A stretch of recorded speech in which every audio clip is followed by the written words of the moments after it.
A latest batch of Hobnail craft beer comes off a canning production line. The makers, the Southern Brewing Company, are based in Athens, Georgia, and only installed this canning line last year. The company cannot keep up with local demand. We get a bigger one, and we can do 8 pallets a day, which is kind of a bigger deal. But co-founder Rick Goddard says the aluminum import tariffs that were imposed by the Trump administration in March have made each can of beer more expensive to produce. Well, the costs are definitely going up, and our suppliers have run out of cans. We were out of cans for a good 4 weeks until they were replenished. But not only is the cost going up on the can itself, but also the can lids. It's just digging us into a hole rather than trying to get us out of one.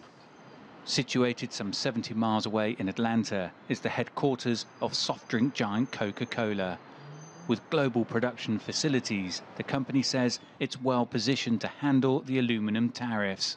Although in July, CEO James Quincy announced Coca-Cola would raise US prices because of the issue.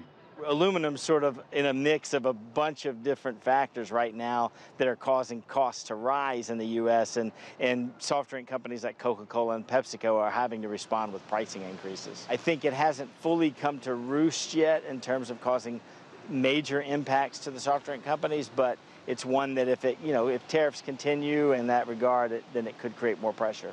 The U.S. soft drink industry is big business, and last year sales reached nearly $195 billion, while the U.S. beer industry is estimated to be worth over $111 billion in 2017. Craft beer sales makes up $26 billion of that total. For beer and soft drink companies, big or small, the aluminum tariffs already appear to be having an impact on current operations.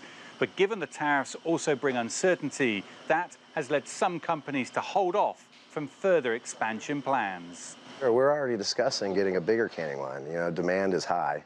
Do we expand? Do we hire more people to work a bigger canning line? I know that there are over 6,000 breweries in this country. A lot of them use cans. And who's benefiting by these tariffs? Because I know that the brewing industry, which is one of the hottest brewing industries in this country right now, is not benefiting. The saying, small beer, is used to illustrate that something is of little importance. For US beer and soft drink companies, the aluminum tariffs are anything but. Dan Williams, CGTN, Athens, Georgia.